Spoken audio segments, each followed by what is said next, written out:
Happening now on Grid Tonight, General Motors made its intentions clear to enter F1 in 2028 with Cadillac as a future engine supplier. Will Andretti Global be able to join them in this adventure? The entry list for the 2024 Rolex 24 Daytona was released. Which teams look like early favorites on paper? The 2024 Supercars schedule is out. What are some of the biggest changes to pay attention to and look out for? Hello to all our viewers watching here in the United States and around the world. Welcome to Grid Tonight, your weekly motorsports news program. I'm Kobe Lambert from the Podium Finish. With me, Ben Snyder and Matt White from Grid Endurance Performance Index. We encourage everyone to comment in the chat below and ask questions. Consider supporting us through the Super Chat feature. Now, Ben, take it away with our top story this evening. Thank you, Kobe, and thank you guys for having me. Always a pleasure to fill in on this show. We'll begin with the top story. Like Kobe mentioned, General Motors formally registered with the FIA to become a future Formula One engine supplier beginning in 2028 with the Cadillac brand. Cadillac still plans to enter the pinnacle of motorsport with Andretti Global, despite fierce opposition from the F1 paddock. Last month, the FIA approved Andretti's expression of interest application for the Andretti Cadillac effort to get their blessing to compete in Formula One. Next, they'll have to get approval from F1 themselves, which continues to be an uphill battle. Mark Royce, president of General Motors, said he's confident that GM's deep engineering and racing expertise will help produce a successful power unit, positioning Andretti Cadillac as a true works team. Graphic on your screen courtesy of General Motors. Kobe, is it a good sign for Andretti seeing GM show an even greater level of commitment to this project? Yeah, I think it's a good sign for Andretti. I'm actually going to say two different things. It's not necessarily a good sign for Andretti's chances of being accepted in the Formula One, but it's good for Andretti that their partner is still dancing with them 100% right now. And of course, we've seen things change. I think it's very important that we have General Motors saying an official press release that Andretti Cadillac, instead of just saying, at Cadillac, we're going to enter Formula One. I know in just a little bit, we'll talk a little bit more about some of the latest oppositions and reasons why F1 teams don't really want to see Andretti on the grid in the future. But I think Mark Royce, everyone at General Motors, to put in the press release and to make it public, especially on Las Vegas Grand Prix weekend, the third and final race in the United States this year, for them to say that they're planning to enter Formula One with their own power unit in 2028, rather than just partnering with the current power unit supplier and then just brand it as a Cadillac. Cadillac's investing. They're going to go all the way to meet every single thing that Formula One wants Andretti Global and Cadillac to meet. So I really think that this is a really good sign for Andretti that Cadillac is 100% all in, and they're not going to hang them out to dry anytime soon. Yeah, absolutely. What a great way to start off probably the most anticipated race week in the Formula One calendar, maybe ever, before the Las Vegas Grand Prix on Saturday night for you guys and Sunday morning for us in Europe. Great news. This is yet another way. We've obviously been following this story all year, and every time Michael Andretti and his whole group there have had a box to tick, they've ticked the box, and this is another one checked off for them. Of course, there have been talk earlier in the year about them having a sort of tie up with Renault as an engine supplier in the meantime. And as you mentioned, this if it all goes through, won't happen until 2028. So they'll come in, they'll use the Renaults for a couple of years, and then move over to Cadillac, an American team with an American engine, 3 races on the calendar. You just can't see this being a no, although I'm sure we'll hear all about it later on tonight, tomorrow in the pressers with the drivers and especially the team bosses. They'll still be adamantly against this, but I just think now surely it is all systems go for this, and just that final hurdle of getting the entry completely signed off has got to come sooner rather than later. Well, I've told you, Matt, I felt like from the start that Michael Andretti could go out and add Tom Brady and LeBron James and Lionel Messi and President Obama to this project, and they'd still get this opposition and these no votes from the rest of the Formula One paddock. So it seems like every time the goalposts continue to move, and we'll talk about that a little bit more right now. Of course, ever since Michael Andretti announced his intentions to enter F1 with this Andretti Global project, we've covered the long road of obstacles he's had to face just to get this far. From doubts that his operation can even sustain the F1 environment to requiring them to bring a new engine supplier, nothing seems to satisfy these F1 teams. They continue to move the goalposts, and another one has emerged recently. Reports in the media say F1 teams are open to Cadillac joining F1, but with an existing team as long as it's not Andretti. So, Matt, have you ever seen the F1 paddock fight so hard against something like this? And do you think we're about to see a turning point in this battle for Andretti to become the 11th team? I hadn't actually heard that part of the story, and I haven't properly looked at the script, so that's news to me. Oh yeah, you can come in, just not you. You can stay over there in IndyCar and everywhere else that Andretti, continue to be involved. I just don't understand. I really don't understand. More money into the pot means more money coming out of the pot to the teams. They just need to get their heads around this. At some stage, we've heard all through the summer from James Vowles at Williams, AlphaTauri have been vocal against it. Obviously, so have Haas multiple times from Gunther Steiner. So please just let them in, let them come. If it does turn into a failure, which it's not going to, and again with this news, surely it can't fail at some point.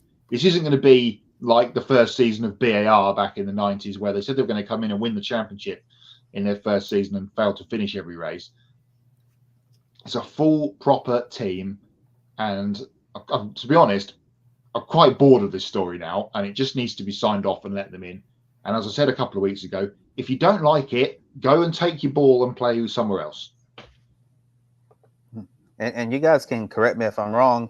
I believe I remember reading a story just towards the end of last week, said from Michael Andretti, saying like that the Formula One paddock thinks we're a bunch of hillbillies. I'm not sure if you guys have seen that yet, but I just think this is really, really crazy if that's the case. But I guess Michael Andretti's trying to figure out reasons why they don't want us there. And I remember reading an article, I think it was on motorsport.com, talk when he was saying that they think we're just a bunch of hillbillies who really don't know what we're doing, what we're talking about. And I don't really think you can use that excuse, because they're Andretti Global for a reason. That's why they rebranded, and we don't need to go into all of the different racing programs that they have around the world, because we've covered that multiple times on this show. As Matt said, he's getting tired of covering this story because there's always something to talk about with this, and we've already listed all the different programs that Andretti Global has in Formula E, IndyCar, Supercars with the Walkinshaw Andretti, IMSA.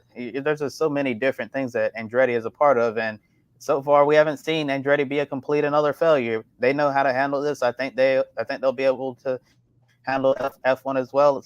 So this is really crazy seeing how hard the paddock is fighting against the idea of Andretti being there, and I think it's gotten to the point where it's just absolutely ridiculous when we're saying that Cadillac is welcome, but Andretti is not. It's like what are you doing? What's the real reason why you won't let Andretti come to Formula One? And I've always thought that is maybe they're fearful, maybe they feel intimidated by Andretti because they fear that Andretti can come in and eventually, be right there with the Red Bulls, the Mercedes, the Ferraris, and McLarens of the world at some point. Obviously, that won't happen overnight, but it really seems like that these F1 teams who have been the cream of the crop for the longest time are scared of Andretti, fearful that they're going to be a successful American F1 team, and they may end up making some of these teams who have been here for a long time end up looking really silly at the end of the day.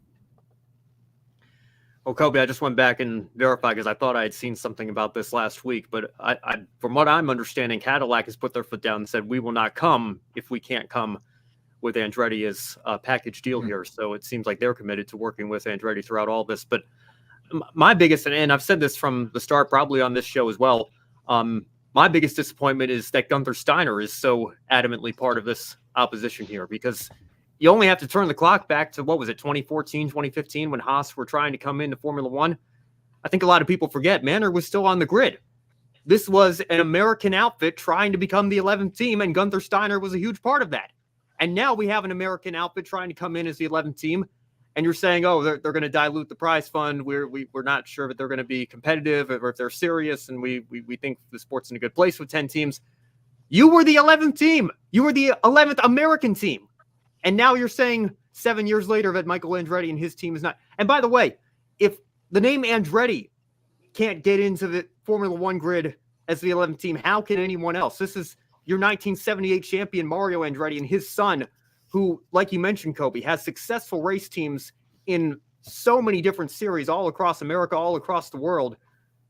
Of course he's serious about this. Of course he's not just here to mess around and have an F1 team for the sake of saying, oh, yeah, we have an F1 team as well. He's here to maybe not win immediately, like you mentioned, Kobe. It's not going to be an overnight process where you're competing with the Mercedes and the Red Bulls of the world and Ferraris of the world. But, that's the long-term goal. It's certainly going to be the long-term ambitions of this project to get to that point, to be competitive.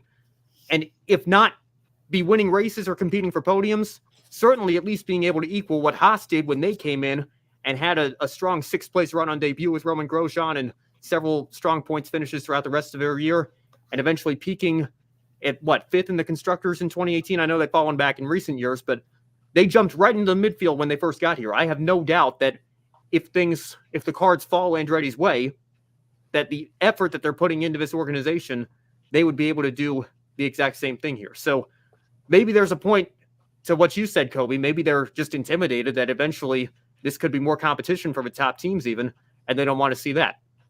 And we have a comment here from our own Joe Samniego saying, with the rumors of Audi maybe looking for an out, this gives Andretti and GM more credibility. On paper, looks better than Haas, which just buy parts from everyone else. And that's another good point as well. Everybody was talking about how Haas is just the Ferrari B team or the Ferrari B spec car because they were, and maybe that was helping them jump straight into the midfield when they first came in, just kind of copying the Ferrari model there.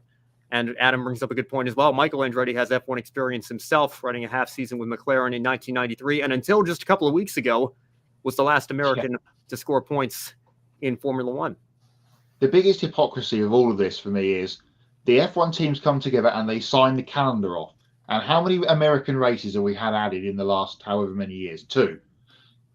Stop adding American races. Stop bringing it to the people if you don't want those people to then come in. Otherwise, we may as well have 10 races in Saudi Arabia, because that's where the money is, let's be honest, in the world at the moment, and in sport with boxing and everything else that's going on out there. And obviously they're going to get the World Cup, Soccer World Cup coming up in 6 or 7 years time, whenever it is. Stop. I know this is Netflix as well. Everyone's piled on in the last couple of years to Formula One. And to your point, Ben, before, when Haas came in, Formula One teams were not profitable. Now they are, and they want their money, and they don't want to let it go away. And it's just drives me insane. Absolutely insane. Stop adding American if you don't want them to be part of the fun.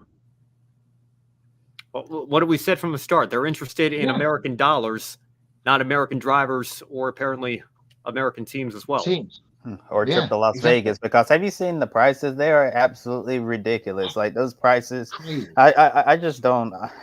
You're basically gonna have to sell a kidney and a lung to go to Las Vegas because it's not affordable for the average American Formula One fan. Yeah, you basically have to save up a whole bunch of money and make this like a once in a lifetime type of trip if you want to go to the Las Vegas Grand Prix. I guess it's just gonna be a made for TV event. Well, and even with next year, those Las Vegas tickets will be a darn sight cheaper and won't sell out. Even with the price, because they haven't sold out, to your point, Matt, even with the prices dropping this week as they're trying to get these final tickets sold, they're still outrageous, even though they're 80% off what they were going for 4 or 5 months ago. I mean, it's going to be very interesting. I don't know if we'll talk about that later in our Hots and Knots, what this Las Vegas Grand Prix might turn into. It's certainly, I think, that the made for TV, except it's on at 1 a.m. for the majority of the country on the East Coast here. But hey, what do I know? I guess people smarter than all of us are putting this all together. They know what they're doing, and we should just step back and trust that it's going to be perfectly great and a fantastic event and a long-running future classic and crown jewel on the calendar. But we'll see what happens. I guess we'll know by the end of the weekend here. Yeah, and one of the biggest things that people are complaining about this weekend's Las Vegas Grand Prix, they've been like, do you realize how cold it gets in the state of Nevada November? Yeah, they say, why are you having a race under the lights in Las Vegas when it's going to be really cold? It might be one of the coldest Formula One races in history this week because, and they were like, if you're going to do Las Vegas Grand Prix, it needs to be at a different time of year, not in the middle of November when it gets cold at night. And yeah, I'm sure a lot of the people who are going there might have to bring out the winter coats because it does get really chilly in Nevada. at night, and there were some other concerns from the engineers about, like how the car will perform in these colder temperatures than what they're used to. Future prediction that the Vegas and Miami races will switch on the calendar, because they'll be better off going to Vegas in April, May, I guess, when Miami Grand Prix is on, and then going to Miami at this time of year. But, this is prime F1 from about 10 years ago, where they go, we've got a great idea. We haven't thought about that. And Joe says if F1 burns out, the American fans, IndyCar and NASCAR will jump on the opportunity. IndyCar, I could see.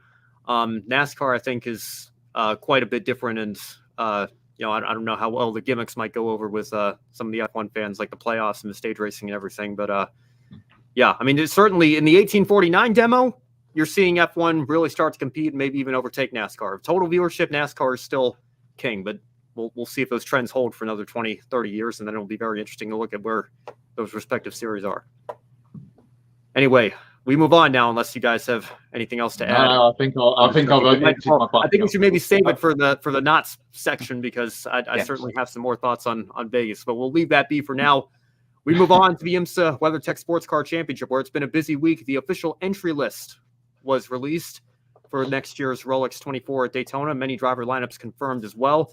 Looking at notable changes in GTP and LMP2, Chip Ganassi Racing's IMSA Cadillac lineup will remain the same as Richard Westbrook leaves its WEC team, returning to JDC Miller Motorsports in IMSA.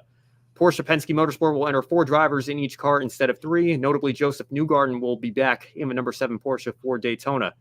BMW M Team RLL adds 2 new drivers to the lineup with Dries Vanthoor and Maxime Martin. However, Wayne Taylor Racing with Andretti Global is bringing a very strong lineup in its first year with a 2-car Acura GTP effort. Last week, Grid Tonight reported on Williams Racing F1 driver Alex Albon's deal with the team having fallen apart, but that doesn't matter now with the amount of star power they've added.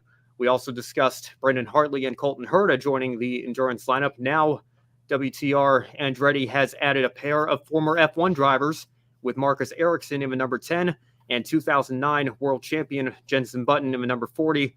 Graphics on your screen courtesy of IMSA. Kobe, does Wayne Taylor Racing Andretti have the best driver lineup, and what else stands out to you from the LMP2 side of the grid? And this basically proves my point about Andretti from the last segment. Let's see, look at the driver, look at the drivers that they put together. I know everyone was very excited to see Alex Albon in this car, but when you have Brendan Hartley, Marcus Ericsson, Jenson Button, all ex Formula One drivers driving under the Andretti brand, I think that definitely says something, because if Andretti was just a group of hillbillies, as Michael Andretti said, do you think these drivers would want to drive for Andretti? Yes, so I think Andretti definitely has a really great driver lineup here. I'm not sure whether the 10 or the 40 is going to be the favorite to win the Rolex 24, but I think the team in general certainly has to be one of the early favorites to win the Rolex 24 in January. But of course, we have to see how the balance of performance stuff goes, because that's how we do things in sports car racing. Everything's going to come down to seeing which manufacturer is able to get the most favorable balance of performance. I think looking at the entire field here for the Rolex 24 in the prototype category, seeing a lot of great driver lineups, and there's some things we talked about in the past, like Tom Blomqvist is going to be switching over to IndyCar, going to be in the Enduros this year with Action Express Race, and then the number 31 Whelen Engineering Cadillac. And looking at LMP2, really excited what we're going to be able to see there from this year. I think it's going to be one of the most competitive seasons we've seen in LMP2. I think looking at the driver lineup, that's going to be most intriguing to me is probably that number 11 from TDS Racing, Stephen Thomas, Miko Jensen, and Hunter Malcaray, who's going to be leaving Indy next and switching over to sports car racing as he plans a future career in the NTT IndyCar Series, and then AO Racing with PJ Haya and Paul-Luc Chatin. I think that's going to be very interesting. Maybe we'll even see a Rexy version of an LMP2 car. We're really like to see that, because PJ Haya, his kids were able to design the Rexy Porsche. I know a lot of fans really like that. Raleigh Motorsports stepping up to LMP2 as well, such as and Sean Creech's United Auto Sports going to be here for the full season. I think it's going to be a really great year in the LMP2 category. Yeah, I mean, we talked about Wayne Taylor last week, and we were disappointed about Alex Albon, but when you can bring in an Indy 500 winner and a Formula One world champion. It's not bad, is it? And Jenson Button's been plenty in the news today with other things that are going on platforms of your choice with documentaries. But big news for Jordan Taylor was part of that NASCAR program, wasn't he, at Le Mans last year, of course, which Jenson drove. Now they're going to be teamed together at the Rolex 24. That's going to be a car to watch. Be interesting to see how Marcus goes, of course, just jumping into Andretti this year for IndyCar. So he'll be getting used to working with some of the team guys. There'll probably be some of the IndyCar guys transferring over to those cars for the 24 hours, especially, obviously not for the full season, but maybe for the Rolex.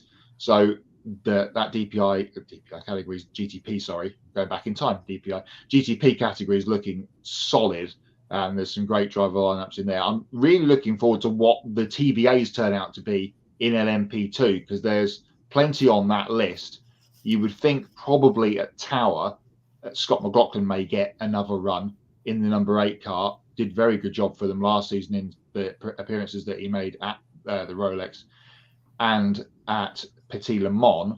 But I'm my probably early favourite, and we're 10, 11 weeks out from the race, still probably plenty of time for things to change. But my early favourite looking at that is probably United Autosport with their 2 cars coming across from the World Endurance Championship, as are Inter-Europol as well. So with no LMP2 in WEC next season, these guys have got to find somewhere to race, and they've landed with one of the endurance classics of the year to start off. It's going to be a great year in LMP2 all throughout the season next year in IMSA.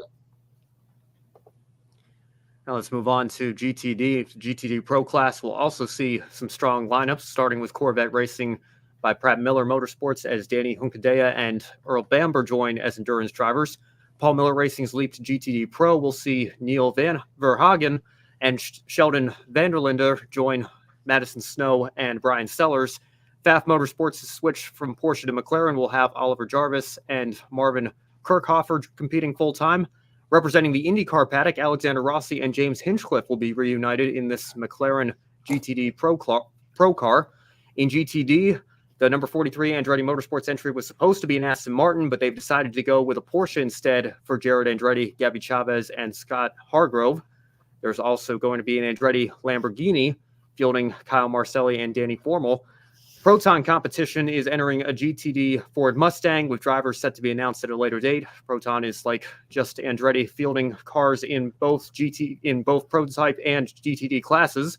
And the Iron Dames will also return with Sarah Bovey, Rahel Fry, and Michelle Gadding coming off momentum of winning the final GTE race in history. Matt, which GT driver lineup surprised you the most? So, I don't know about surprised. There's some good ones in there. Good to see Hinch and Rossi back together again in the Pfaff Porsche. That's going to be a cool looking lineup. One note to mention on that table is the Iron Lynx car in GTD Pro will disappear after Daytona because those guys will be jumping into the prototype. Bortolotti, Pepper, Caldarelli, and Frank Pereira. Or at least 3 of those 4 will jump into the prototype because the prototype is coming for Lamborghini at Sebring. It's not going to be ready in time for Daytona, but it will be here for Sebring. Iron Dames, as you mentioned, we talked about them. They were the hottest hot of all hots on my Hots and Knots last week for winning that WEC race. They'll be strong. I mean, as we've seen for the last, 10, 12 years at Daytona, it always comes down to the final hour and who's still standing. Lexus were tremendously strong throughout the season and won the championship with Barnicoat and Hawksworth. Corvette will be strong again. Their driver lineups are excellent. It's kind of weird to see Danny Hunkadea not in a Mercedes, as it will be wherever Raffaele Marciello lands after his final Mercedes run out at Macau this weekend. Plenty of TBAs still to be filled on that list. Who will go into that Proton Mustang in GTD will be interesting because that car, if it's fast, will be strong against the 2 factory cars, the 64 and the 65 in the pro category. Can't wait for the season to start because there are so many cars on that entry list and in the 2 prototype categories that we looked at before that can win the race at the Rolex and all throughout the season. It's going to be an absolutely fascinating year in the IMSA paddock next season. Yeah, definitely. I think the IMSA season in 2024 is going to be just as spectacular as the last season was, and I'm really looking forward to the GTD Pro entry list. I think it's gonna be a lot more competitive than we've seen the last couple of years. I think a lot of people expected a lot more of GT Pro ever since we left the GTLM platform, but I really haven't had a lot of interest in it. But I think that we're starting to turn a corner, and we're finally getting to a point where that class is going to be just as healthy as the GTD class. I think it's going to be fun to see which driver lineups are going to be able to execute the best throughout the entire season. And as for the Rolex 24, I think it's going to be very interesting seeing the Paul Miller Racing BMW, jump up to the pro class. I mean, a lot of the times Brian Sellers and Madison Snow, they were ahead of the GTD Pro cars when they were in the GTD class. So they were basically already competing with the All Pro driver lineup. So I think they could definitely make some noise. And yeah, the Corvettes, obviously their lineups are obviously going to be strong. It's going to be a little different this year that they're not the Corvette Racing factory team anymore, but it's a factory supported effort. Yeah, I know it sounds kind of weird, but yeah, there is quite a level of difference. Got Pratt Miller Motorsports is the team, but the Corvette Racing factory is going to be supporting that effort. And IMSA fans are used to seeing the bright yellow 3 and 4, but I totally agree with you, Matt. It's going to be a bit weird to see Danny Hunkadea and something beside a Mercedes. And looking at the GTD Pro entry list right here, you see that number 75 Sun Energy One. I would have expected Danny Hunkadea to be in that car instead of one of the Corvettes. And I wonder who's going to be in that seat. Remember, Will Power was supposed to race with Sun Energy One last year at the Rolex 24 before some circumstances in his personal life forced him out of that seat. It would be cool to see Will back in there. There's quite a few TBAs, as you mentioned. I wonder who gets that fourth seat with the Iron Dames. Hopefully it's Dorian Penn, because she's really impressed a lot all throughout this year, continues to get better. She was the talk of the town at Petit Le Mans, driving in front of both GT classes. She was the fastest driver, and she was ahead of all GTD Pro and GTD drivers, and a lot of people were very impressed with what she could do. So hopefully that TBA is going to end up seeing her back in that seat. But overall, I think the GT classes look really, really good on paper. Kobe, I agree with you. Dorian Penn's future is going to be very interesting going forward. Hopefully we see her on this entry list at some point, and plenty to look forward to for the Rolex 24 coming up in a couple of months. Adam Lemery says, I'm thinking Kenny Habul will be with Sun Energy One Racing. That would be interesting to see as well. We move on now to our third story. The 2024 Repco Supercars Championship schedule was released, unveiling 12 race weekends next year, and there will be some notable changes. 2 of those weekends will be filled with celebrations of reaching milestones, with the 60th anniversary of the Sandow 500 and the 25th anniversary of the Adelaide 500. While the Bend Motorsport Park isn't on the calendar next year, it's expected to return in 2025 as an endurance race. Races in Perth, Darwin, and Tasmania will be timed, as Taupo and Sydney will see the new Super 400 formats. The 2024 season kicks off at the end of February with the Bathurst 500 replacing the Newcastle 500. The Super Sprint events in Perth, Darwin, and Tasmania will see 2 60-minute races instead of 3 like we've seen in the past. When Supercars shares Albert Park with F1 on Australian Grand Prix weekend, there will be 4 races as drivers fight for the Larry Perkins Trophy. As the Super 400 format makes an appearance at Taupo and Sydney, the races in New Zealand and the only night race of the season in Sydney will feature 200-kilometer races on each day, with refueling mandatory for either race. However, there won't be any changes with the 500-kilometer weekend format. A pair of 250-kilometer races with refueling and top 10 shootouts at the Bathurst 500, Townsville 500, Gold Coast 500, and Adelaide 500. Endurance formats for the Sandown 500 and Bathurst 1000 will remain unchanged. Graphic on your screen, courtesy of Supercars. Kobe, we'll start with you. What's your overall take on the 2024 Supercars schedule? Well, I'm going to start at the top of the schedule, Ben. I think on a recent show, I think it was might have been Gold Coast or Bathurst. I already said at the beginning of the season, Bathurst 500. I don't like that at all. I feel like we should only be going to Bathurst one time a year, because I know it's exciting going to Mount Panorama, starting the year off. They're at this iconic track. Anytime you get to race there, it's special. But I feel like that when you have a crown jewel race like the Bathurst 1000, it should only appear once, and when we should not be going there twice. But I understand that this is basically a filler, since the Newcastle 500 not returning in 2025.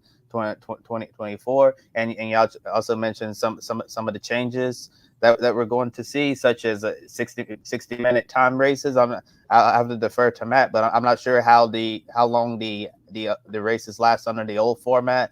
But seeing time races, that will certainly make things very interesting, strategy wise. And then look at the Super 400 format with just a couple of races instead of 3. And it might be a cost saving measure. I totally understand if Supercars wants to cut down on the number of races we're doing per weekend. I know the Saturday race typically isn't a problem, but when you get to Sunday, they do 2 races. They'll have one race, take like a 2.5 hour break, and then we're back for the final race of the weekend. And sometimes in the first race on the Sunday, you'll see a driver get into trouble, damage the car, and then they're scrambling to try to make it to the second race. And I think if you cut out that one race, it would make it a lot easier on the teams and save them an extra bit of money. So if you tear up the car on Saturday, you can repair it overnight, have it ready to go for Sunday, rather than tear it up on Sunday. And then we need to get the car at least drivable for the second race, and who knows how it will go.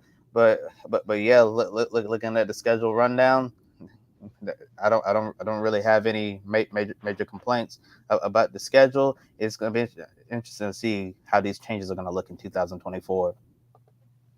I do have some major complaints. I agree with you, Kobe. We should only be going to Bathurst once. We don't start the IndyCar season with the Indy 200 at the Brickyard. We don't do a 6-hour race at Le Mans, and we don't do a 6-hour race at Daytona for IMSA. It is a one-time thing. And you said, Newcastle's gone away, and this is the second time this has happened in recent memory where we've had to start at Bathurst. The last time was 21 off the back of some of the COVID stuff. That was kind of enforced. There is a government signed deal with the New South Wales government that states that they have to have the opening round of the season in that state. So it is tricky for them, but this is what we're going to end up with. Although that week is going to be kind of cool with the 12-hour the weekend before, and then rolling into the start of the Supercars season the weekend after. So that is going to be good. The Grand Prix support is going to be strange because, I don't know, 5 or 6 years ago, they built that extra bit of the pit lane at the top of the pit straight for Supercars to use. And now they've been chucked out of that, and it's going to be used for the F2 and F3 teams going forward. And there's going to be no pit stops for the Supercar races. So that's going to mix up, unless they do some kind of funky tyre strategy where you have to use a certain number of softs and hard tyres and stuff. That's just going to make 4 pretty dull sprint races with minimal overtaking. Shame to see the Bend not on the calendar this coming year, although, as you mentioned, Bennett is coming back as probably going to be the warm-up to Bathurst, which does mean it looks like probably the last Sandown, which is a real shame. Been teetering on the edge for a while that Sandown would go away and they'd end up building houses on it. So that looks like the 60th anniversary might be the final one. Again, no place for the country tracks. Winton, Queensland Raceway, Phillip Island. No place for them. They go to Tasmania in the middle of winter.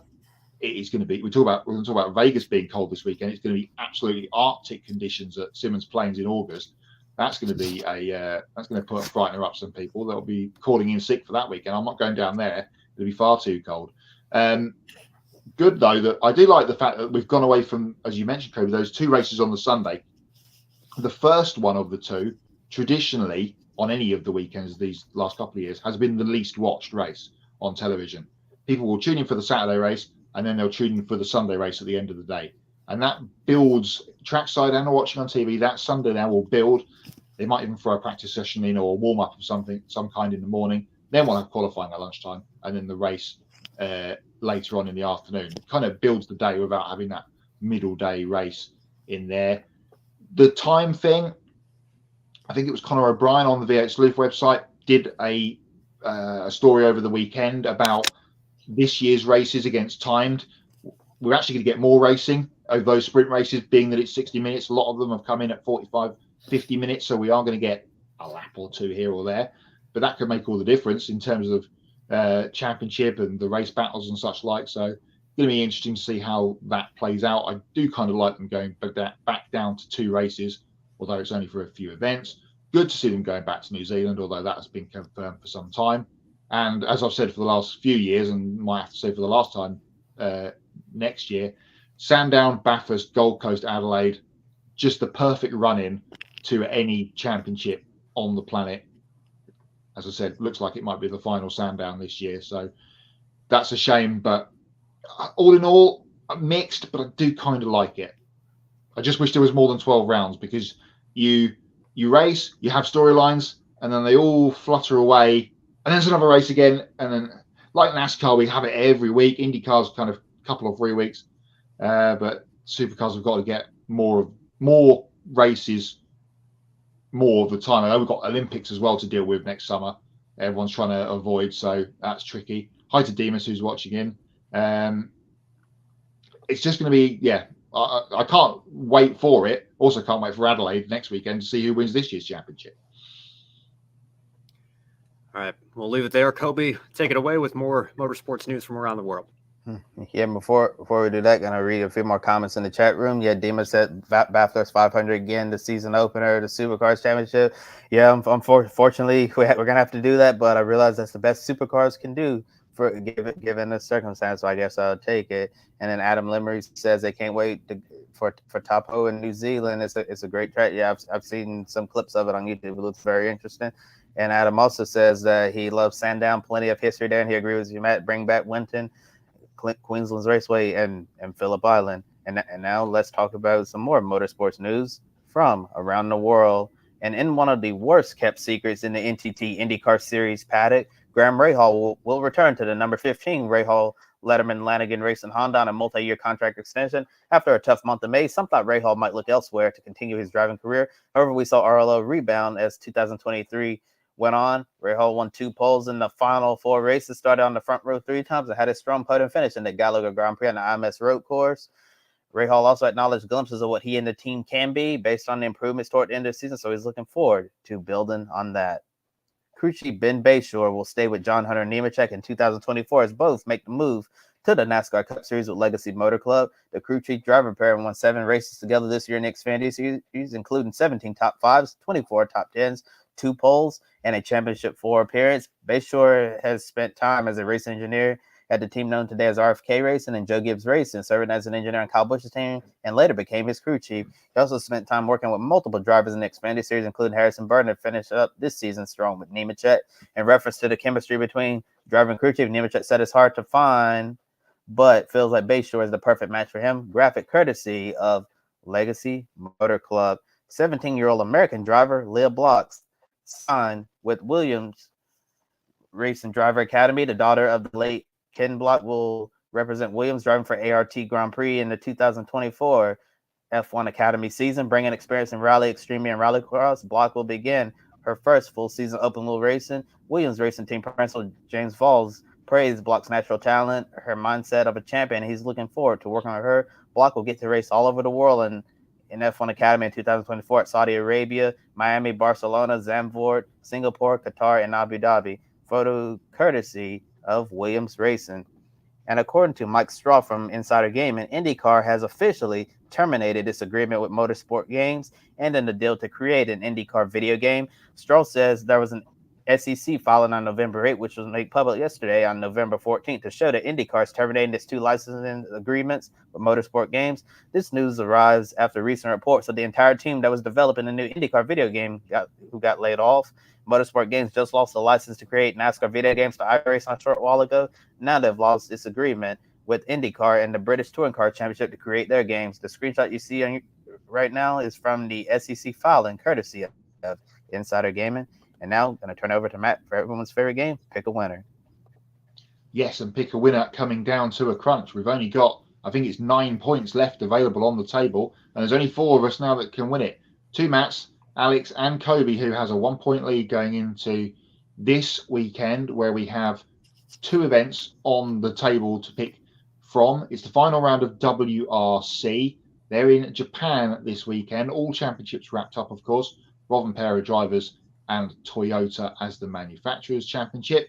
I am going to go with that pairing to continue and win in their homeland on the final round of the season. Rovanpera to win in Japan this weekend.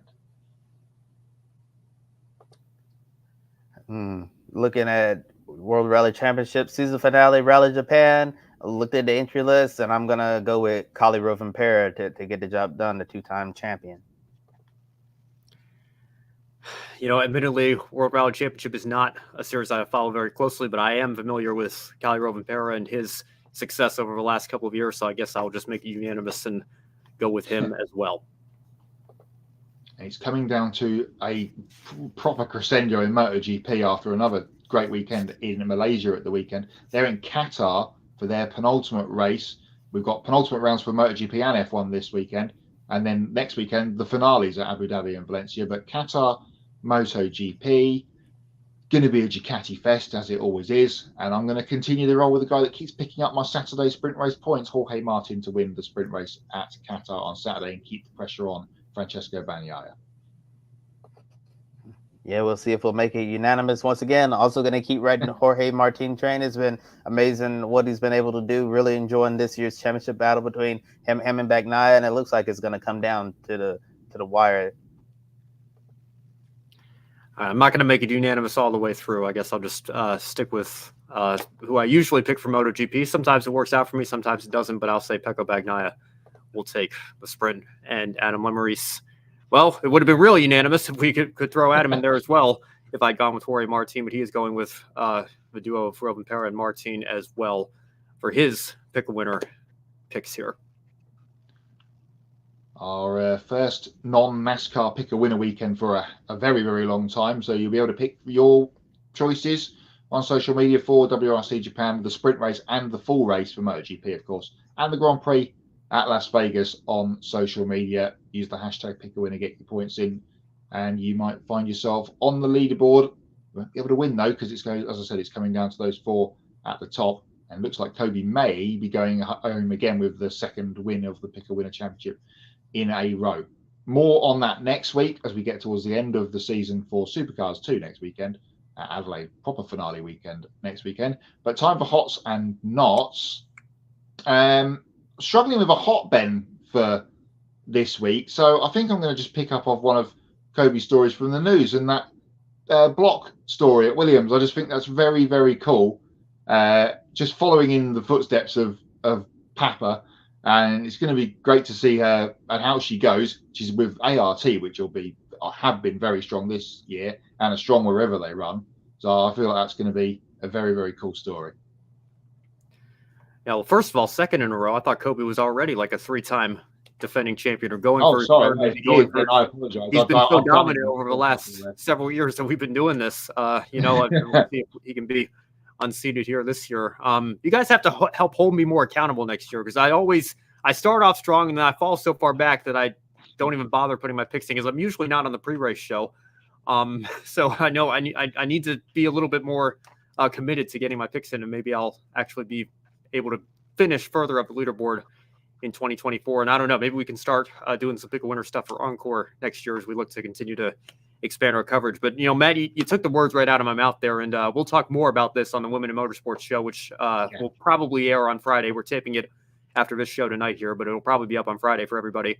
But certainly not news that I was expecting yesterday. If there were rumors that were swirling around, I hadn't seen them. And especially given Leah's background, I know that, she's obviously born into a racing family, and was kind of expecting her to continue down that rally path or rallycross path or whatever. It's going to be a difficult transition for her, I'm sure, her first year getting used to single-seater open-wheel cars. But if anybody's up for a challenge, I know that Leah Block certainly has a lot of natural talent behind the wheel of a race car, and I'm very excited for her to have this opportunity. And I think she's with a great team with Williams, with their American identity now, I guess you could say, with Logan Sargent and some of the investors that they brought on board, and now adding Leah Block on the F1 Academy side of things. Really looking forward to seeing what that partnership can do. Partnership can do in 2024.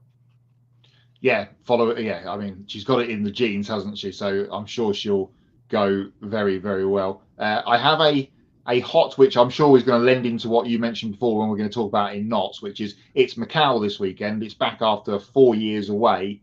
You'll be able to watch the races on the FIA's YouTube channel if you're interested. GT World Cup, which will be part of the EPI.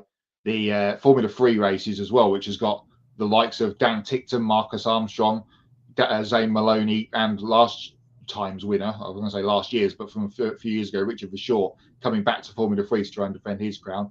That'll be all good. In a properly gambling place, other than Las Vegas, where we're going to gamble on a race that goes off without problems in the upside down pig. Is that it, Matt? Are you going to let me turn the reins over to here? Yeah, I think so. I'm not holding out much hope for this race being any kind of spectacle. The championship's done. I've still got Mexico and Brazil on my telly to watch inside, so I won't be watching this weekend live either because there you go.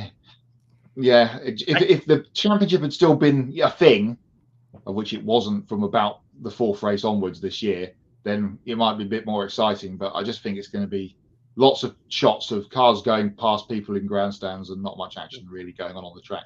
I'll be surprised. Make me surprised, F1, please. But you know, Matt, we need F1 playoffs. I mean, we need Lando Norris with a shot at the championship going into Abu Dhabi. I know it would be such a thrilling championship fight. I think that's the answer right there. NASCAR just has the blueprint totally down pat.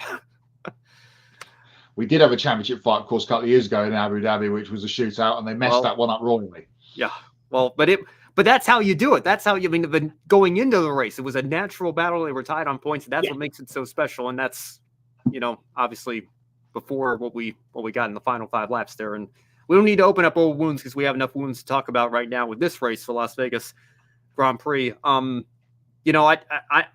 really don't know what to expect. I trust that. I think it's going to be a little bit. It's not going to get 2005 United States Grand Prix levels of bad because at least this time we have a single tire supplier. So if one car's got problems, they're all going to have problems, and they can all find a unified solution. It's not like 05 when Bridgestone got it right, Michelin got it wrong, and that led to all the fighting and the farce that we saw with the 6-car race. I don't think we have to worry about that this time, but I do think we have some concerns with the tires and concerns with the logistics of this event. First things first, I mean, Matt, I'm sorry because I know you're over in Europe, but I mean, we have to get up at 1 a.m. for Japan, and we had to get up at 3 a.m. for Malaysia back in the day and China back when we were racing there. I don't know when we're going back there. It seems like we want to go back every year, and then it always gets canceled. I mean, I just feel like we have a global world championship. Every time zone is going to have 1 or 2 races or 1 or 2 weekends at minimum where they have to, if you're that dedicated, you got to get up at 3 a.m. or you got to get up at 1 a.m. or stay up till 1 a.m. or whatever. I understand why they're trying to, make it as convenient as possible for the European audience. But I just feel like if the race is in my country and I have to get up at 3 a.m. to watch qualifying, something's not right there. So the timing and the scheduling, I'm not a huge fan of that. But also the scheduling in terms of the time in the calendar year that we're having this race. This is a real quote from Ross Brawn, and I almost can't believe it. It's taken from a Jalapnik article. I believe it's by Elizabeth Blackstock here. This is what he had to say. The one thing we hadn't considered initially, but the tire company have dealt with, is it gets very, very cold at night. So when the race is happening, which is Saturday night, it has been known to drop down to 3 or 4 degrees. That's Celsius for the American viewers. So it can get really quite cold. And of course, getting the cars to work in those temperatures can be a challenge. The tire companies have done some work to make sure the tires can cope with that.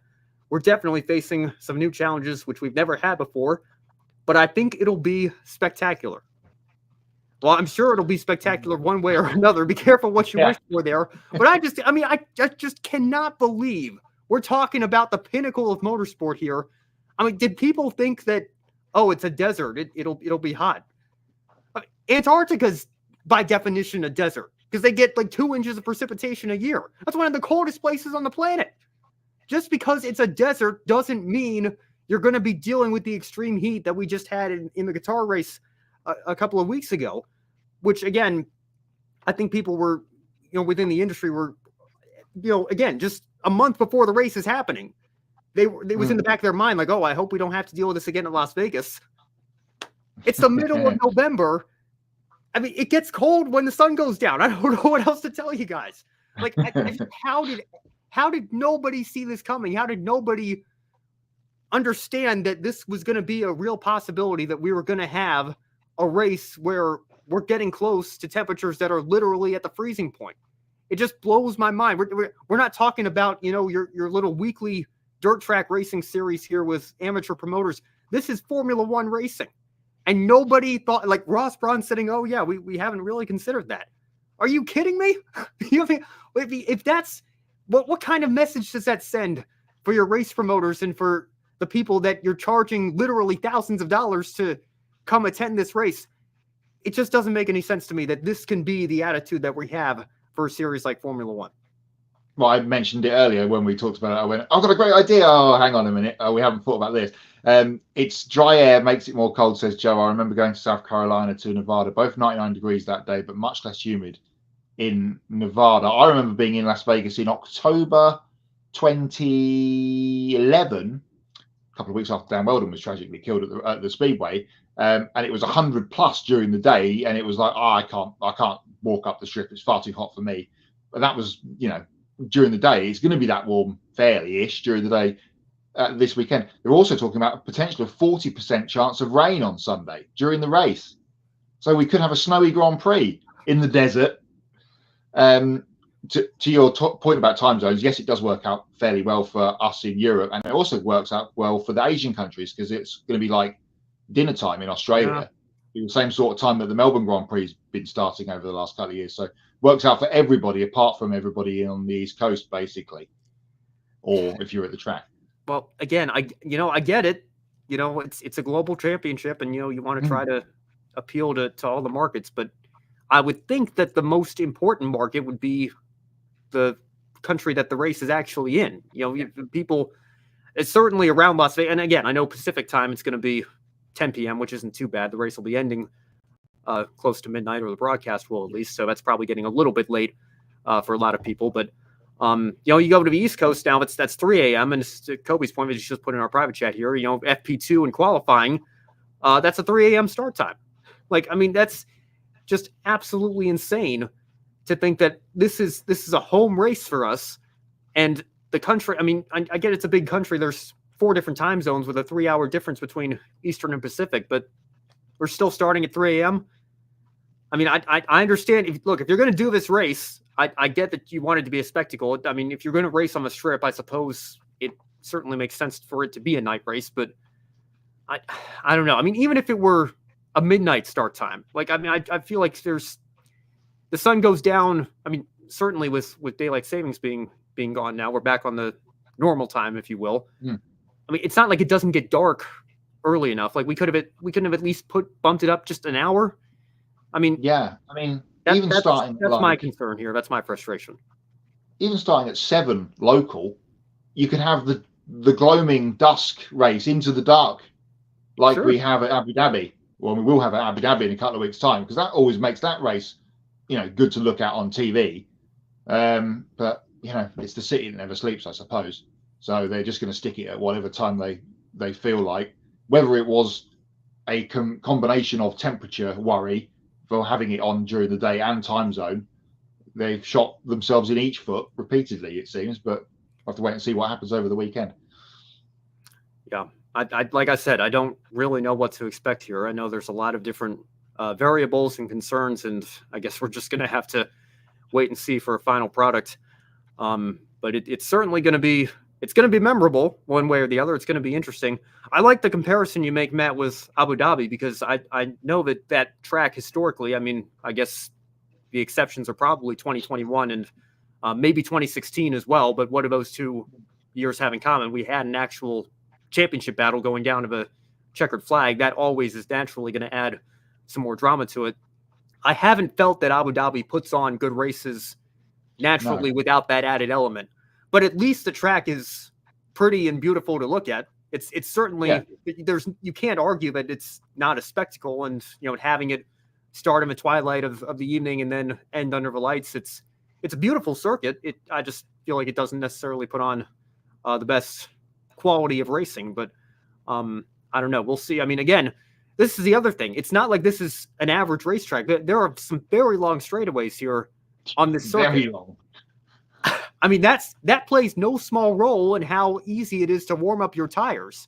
So when you're talking about 3-4 degrees Celsius, potentially we might be seeing, a race that's going to be ending at midnight local time. Maybe we get a massive accident because somebody didn't warm their tires up, and then it goes even further into the dead of night. I just think that there are so many variables here that could go wrong. I hope that everybody stays safe and we get an entertaining race. because to your point, Matt, of course, the championship's already decided. I guess there's a little bit of a battle going on for second between Perez and Hamilton, but there's a lot going on here. So there's certainly going to be no shortage of things for us to talk about on our weekend shows here. But I hope that from a quality standpoint, we're not talking about this as an absolute farce and disaster. And for the sake of everybody that worked so hard to put this event on, because there's obviously so much that's gone into making this a spectacle and event. I hope that people that have enough money to attend get their money's worth, because I mean, goodness knows they're giving up a lot of it to come attend this race, and hopefully it lives up to the hype. I mean, I don't know if that's even going to be possible with how much we've hyped this race up, but I'm certainly hoping for the best here. Kane's Cat's Heat 305. Good to see you in chat. Macau time, and maybe that's a code for an emoji there if it's actually been spelled out, but certainly lots to look forward to on that side of things as well. One quick note before we throw to Kobe to take us out, or if you're doing it, but I didn't even see. The FP1 drinking game will be how many cars run off into the runoff area at the end of that back straight on cold tyres with less track knowledge and no grip. That's going to be interesting. Surely everyone will be down the escape road at the end of that back straight at some point during the weekend.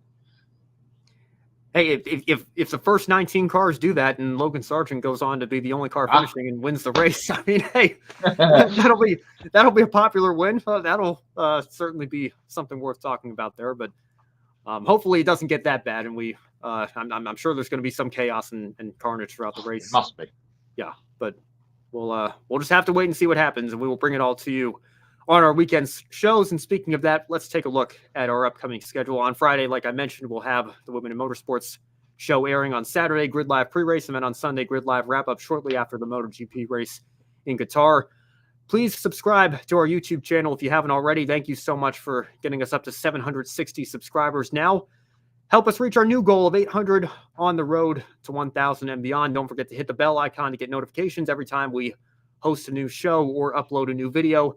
And again, follow us on all of our social media platforms and visit gridranking.com as well. If you really liked what you saw tonight, you can take 5 minutes after the show to consider investing in the Grid Network through Patreon. Join Colin Deschelle, Mark, Robin, David, and Matthew in investing each month in the Grid Network. We encourage you to join this amazing group of people who help keep us on the air and who help get us to the track. And as you can see, once we hit $500 per month, we can start doing that on a more regular basis and continue to expand our coverage for you, the viewers. A link to that is in the video description box below, as well as to buy me a coffee. If you'd rather make a one-time donation instead, you can still get your name on the board here and invest as much as you want.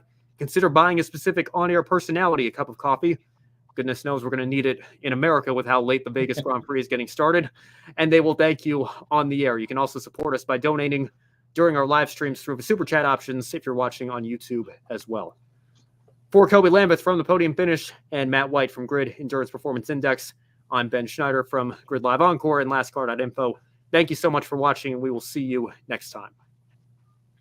Thank you for watching us right here on YouTube. Be sure to subscribe and check out some of our other videos, including Life on the Grid, where we interview folks from the motorsports industry. Thank you for watching. We'll see you next time.